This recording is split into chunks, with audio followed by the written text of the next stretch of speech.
প্রিয় সাংবাদিক ভাই বোনেরা, আপনাদের সবাইকে আন্তরিক ধন্যবাদ জানাচ্ছি আজকে এখানে কষ্ট করে সংবাদ সম্মেলনে উপস্থিত হওয়ার জন্য। গত 22শে জানুয়ারি থেকে আজ সকাল 7:30টা পর্যন্ত নির্বাচনী প্রচারণার নির্ধারিত সময় ছিল। উৎসবমুখর এই সময়ে দেশি ও আন্তর্জাতিক গণমাধ্যমের ধারাবাহিক প্রতিবেদন, বিভিন্ন নির্ভরযোগ্য প্রতিষ্ঠান ও জরিপের ফলাফল, বিএনপি চেয়ারম্যান জনাব তারেক রহমানের নির্বাচনী জনসভায় স্বতঃস্ফূর্ত ও বিপুল উপস্থিতি এবং মাঠ পর্যায়ের বাস্তবতা সবকিছু মিলিয়ে এটি আজ স্পষ্ট যে জনসমর্থনের দিক থেকে বিএনপি সর্বোচ্চ পর্যায়ে রয়েছে। সারা দেশে বিএনপির পক্ষে যে গণজোয়ার সৃষ্টি হয়েছে তাতে একটি অবাধ, সুষ্ঠু ও গ্রহণযোগ্য নির্বাচন হলে বিএনপির নিরঙ্কুশ বিজয় অনিবার্য ইনশাআল্লাহ। এই বাস্তবতা উপলব্ধি করে একটি নির্দিষ্ট রাজনৈতিক দল ক্রমাগত অপপ্রচার ছড়াচ্ছে, সহিংস রাজনীতির ইঙ্গিত দিচ্ছে, ধর্মকে রাজনৈতিক স্বার্থে অপব্যবহার করে ভোট চাইছে এবং এমনকি জাল ভোটের প্রস্তুতিও গ্রহণ করছে। জনরায়ের শক্তির মুখে দাঁড়িয়ে এ ধরনের অপকৌশল তাদের রাজনৈতিক দেউলিয়াত্বের প্রমাণ। যারা সারাক্ষণ সততা, দুর্নীতির বিরুদ্ধে অবস্থান এবং ইনসাফের বয়ান তৈরি করেন, তারাই যদি নির্বাচনের মাঠে টাকা দিয়ে ভোট কেনার চেষ্টা করেন তাহলে সেটি অত্যন্ত লজ্জাজনক। এই বিষয়ে খোদ দলীয় প্রধানের আসন ঢাকা 15-তে তার জন্য দাঁড়িপাল্লার ভোট চাইতে দলটির অন্যতম শীর্ষ আইনজীবী নেতা যেভাবে প্রকাশ্যে টাকা দিয়েছেন এবং ভোট কেনার চেষ্টা করেছেন, সে ভিডিও ইতিমধ্যে দেশব্যাপী ভাইরাল হয়ে তুমুল সমালোচনার জন্ম দিয়েছে।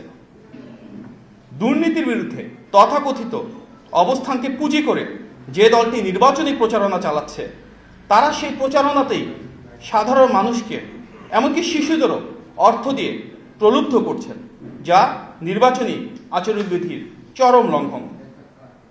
এটি অত্যন্ত পীড়াদায়ক যে স্বয়ং ওই দলের দলীয় প্রধানের আসনে টাকা দিয়ে ভোট কেনার অপপ্রয়াস চলছে। তাহলে চিন্তা করুন দেশব্যাপী দলটি কি করছে। নির্বাচনী আচরণবিধির এই লঙ্ঘন একাধারে জনবিচ্ছিন্নতা ও রাজনৈতিক দেউলিয়াত্বের প্রমাণ।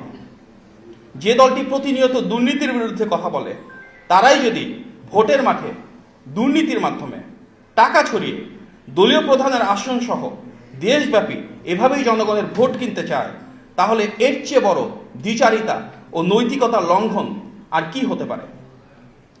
এই বিষয়ে আমরা আপনাদের কাছে নির্বাচন কমিশন প্রণীত সংসদ নির্বাচনে রাজনৈতিক দল ও প্রার্থীর আচরণ বিধিমালা 2025-এর বিধি 4 উপস্থাপন করতে চাই, যেখানে উল্লেখ রয়েছে কোন রাজনৈতিক দল বা প্রার্থী কিংবা তাহার পক্ষ হইতে অন্য কোনো ব্যক্তি বা প্রতিষ্ঠান নির্বাচন পূর্ব সময়ে উক্ত প্রার্থীর নির্বাচনী এলাকায় বসবাসকারী কোনো ব্যক্তি, গোষ্ঠী বা উক্ত এলাকা বা অন্যত্র অবস্থিত কোনো প্রতিষ্ঠানে প্রকাশ্য বা গোপন কোনো প্রকার চাঁদা বা অনুদান বা উপঢৌকন প্রদান করিতে বা প্রদানের অঙ্গীকার বা প্রতিশ্রুতি প্রদান করিতে পারিবেন না। আচরণবিধি 2025-এর বিধি 27 অনুযায়ী এই লঙ্ঘন শাস্তিযোগ্য অপরাধ। The representation of the people order RPO 1972-এর আর্টিকেল 91B(3) মোতাবেক ক কোনো প্রার্থী বা তাহার পক্ষে অন্য কোনো ব্যক্তি নির্বাচন পূর্ব সময়ের এই বিধিমালার কোনো বিধান লঙ্ঘন করিলে উহা হইবে একটি অপরাধ এবং তজ্জন্য তিনি অনধিক 6 মাসের কারাদণ্ড অথবা অনধিক 1,50,000 টাকা অর্থদণ্ডে অথবা উভয় দণ্ডে দণ্ডনীয় হইবেন।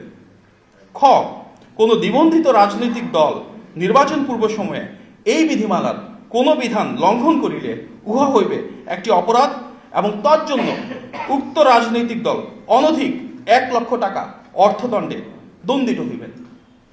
আমরা এই বিষয়ে নির্বাচন কমিশন ও রিটার্নিং অফিসারের দৃষ্টি আকর্ষণ করছি এবং যথাযথ ব্যবস্থা গ্রহণের আহ্বান জানাচ্ছি। একইভাবে আমরা দেখেছি খুলনা 1 আসনের সেই দলের প্রার্থী ভোটারদের মাঝে নিজ হাতে টাকা বিলাচ্ছেন যা ইতিমধ্যে গণমাধ্যমেও উঠে এসেছে। এভাবেই নিশ্চিত পরাজয়ের মুখে দেশ জুড়ে টাকা দিয়ে ভোট কেনার পরিকল্পনা হাতে নিয়েছে সেই দল। এটি আপনারা সবাই জানেন কিভাবে তারা বাড়ি বাড়ি গিয়ে ভোটার আইডি, বিকাশ, রকেট ও নগদের নম্বর সংগ্রহ করে অসৎ উদ্দেশ্য বাস্তবায়নের উদ্যোগ নিয়েছিল। আমরা জানতে পেরেছি সেই দলের একজন শীর্ষ নেতার আসন কুমিল্লা 11-14 গ্রামে দলটির সন্ত্রাসীরা রাতের আধারে দেশীয় অস্ত্রশস্ত্রে সজ্জিত হয়ে বিএনপি নেতাকর্মীদের উপর হামলা চালিয়েছে। এছাড়া বগুড়া 7 আসনের নন্দীগ্রাম উপজেলার 4 নং থালতামাজ গ্রামে গতকাল রাতে উক্ত দলের সাজাপ্রাপ্ত ও চিহ্নিত সন্ত্রাসী কর্মীদের দ্বারা স্থানীয় বিএনপি নেতৃবৃন্দের উপর হামলা চালানো হয়। এতে অনেকেই গুরুতর আহত হন, তাদের ভাঙচুর করা হয় বাড়িঘর এবং লুটপাট করা হয়, যা জনমনে চরম ভীতি সৃষ্টি করেছে। আমরা এই ধরনের প্রতিটি ঘটনায় অতি দ্রুত স্থানীয় প্রশাসন তথা রিটার্নিং অফিসার ও আইন শৃঙ্খলা বাহিনীর হস্তক্ষেপ কামনা করছি। বিএনপির অবশ্যম্ভাবী বিজয় নস্যাৎ করতে যত অপপ্রচার, ষড়যন্ত্র, অর্থনৈতিক লেনদেন কিংবা সহিংসতায় করা হোক না কেন, গণতন্ত্রকামী জনগণ তা রুখে দিয়ে নিজেদের অধিকার সুপ্রতিষ্ঠিত করবেন ইনশাল্লাহ। আজকের এই সংবাদ সম্মেলনে আপনারা উপস্থিত হয়েছেন, ধৈর্য ধরে আমার কথা শুনেছেন, তার জন্য আন্তরিক ধন্যবাদ এবং কৃতজ্ঞতা জানাচ্ছি সবাইকে। আসসালামু আলাইকুম।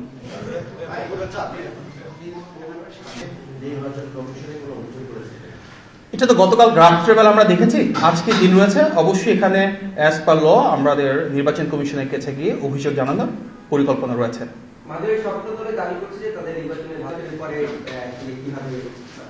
দেখুন, বিএনপি তো সেই রাজনৈতিক দল, সবাই জানে একটা অবাধ, সুষ্ঠু এবং গ্রহণযোগ্য নির্বাচন হলে ইনশাল্লাহ আমাদের বিজয় অবশ্যম্ভাবী।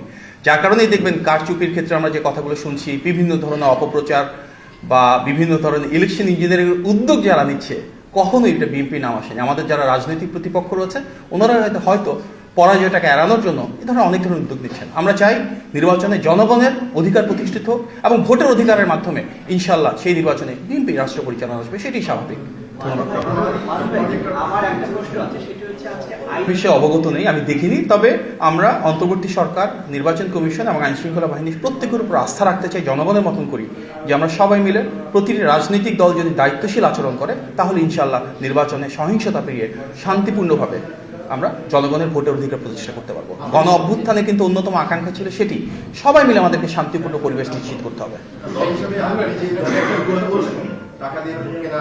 জনগণ এখানে স্বাভাবিকভাবে ভোটের অধিকার প্রতিষ্ঠা করতে চান। দীর্ঘ প্রায় 18 বছর মানুষ ভোট দিতে পারেন নাই। প্রত্যেকের ভেতরে একটা উৎসবমুখর পরিবেশ রয়েছে এবং সহিংসতা না, শান্তিপূর্ণ আচরণ থাকবে, সেটি আমাদের প্রত্যাশা। বিএনপি সবচেয়ে বড়, সবচেয়ে জনপ্রিয়, সবচেয়ে দায়িত্বশীল রাজনৈতিক দল হিসেবে যেন ইতিবাচক পরিস্থিতি থাকে এবং সব রাজনৈতিক দলকে আহ্বান করবে যেন শান্তিপূর্ণ পরিবেশ নিশ্চিত করতে যার যার জায়গা থেকে ভূমিকা রাখে।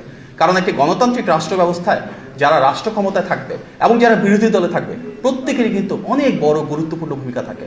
আমরা চাই আগামীর বাংলাদেশে এমন হোক যেখানে যারা বিরোধী দলে থাকবে, যারাই থাকুক না কেন, তারাও সত্যিকার অর্থে রাষ্ট্র পুনর্গঠনে, রাষ্ট্র বিনির্মাণে জোরালো ভূমিকা রাখতে চান। সুতরাং সেই গণতান্ত্রিক বাংলাদেশের জন্য আমাদেরকে কাঁধে কাঁধ মিলিয়ে যে জায়গায় থাকুক, ক্ষমতায় থাকুক আর বিরোধী দলে থাকুক, একসাথে কাজ করতে হবে। বিএনপি সেটাই চায়। সেখানে তো দল থেকে সাংগঠনিক ব্যবস্থা নেওয়া হয়েছে। বিচ্ছিন্নভাবে যদি কোথাও কোনো সহিংসতা হয়ে থাকে অবশ্যই আমাদের আহ্বান থাকবে আইন শৃঙ্খলা বাহিনী সেটাকে কঠোরভাবে দমন করবেন এবং আইন শৃঙ্খলা বাহিনী দেখবে না কে কোন দলের। এখানে তাদের একটাই পরিচয়, অপরাধী। যারা অপরাধ করবেন তাদের বিরুদ্ধে ওনারা ব্যবস্থা নেবেন। আমরা দায়িত্বশীল দল হিসেবে সবাইকে নির্দেশনা দিয়েছি সর্বোচ্চ ধৈর্যের সাথে গণতন্ত্র প্রতিষ্ঠার জন্য যেন একসাথে শান্তিপূর্ণ সহাবস্থান নিশ্চিত করে এবং প্রায় সব জায়গায় আমাদের নেতাকর্মীরা সেটাই করছেন শান্তি প্রতিষ্ঠার জন্য। কারণ নির্বাচন কিন্তু শুধু ভোট দেওয়া না, নির্বাচন একটি উৎসবমুখর পরিবেশ। সেই উৎসবটাকে যেন আমরা নিশ্চিত করতে পারি তার জন্য সবাইকে একযোগে কাজ করতে হবে। কথা যে ভোটের ক্ষেত্রে অর্থের আদান প্রদান, যেটা ঢাকা 15-তে আমরা গতকালকে দেখলাম, বিভিন্ন জায়গায় অবৈধভাবে টাকা দিয়ে ভোট কেনার উদ্যোগ হচ্ছে। অনেক জায়গায় আমরা দেখেছি বলছে ব্যালট পেপার ছাপানো হচ্ছে। অনেকেই সেখানে বলছেন হয়তো ভিন্ন পরিচয়ের যারা রয়েছেন তারা নিকাব করে ভোট দিতে পারেন। এ ধরনের অনেকগুলো বিষয় আসছে। তো মূল উদ্দেশ্য হচ্ছে বিএনপির যেটা অনিবার্য বিজয়, হয়তো সেটাকে কোনোভাবে স্তীমিত করার জন্য বা নির্বাচন প্রক্রিয়াটাকে কিছুটা বিতর্কিত করবার জন্য। তবে যারা চেষ্টা করছেন ওনার মুষ্টিমেয়, স্বাভাবিকভাবে আমরা বিশ্বাস করি জনগণের অধিকারী প্রতিষ্ঠা হবে এবং এই নির্বাচনের মাধ্যমে, ব্যালটের মাধ্যমে জনগণ ইনশাল্লাহ বিএনপিকে যখন বিজয়ী করে আসবে এবং গণতান্ত্রিক বাংলাদেশে সবাই আবার একসাথে কাজ করবে, সেটি আমাদের প্রত্যাশা।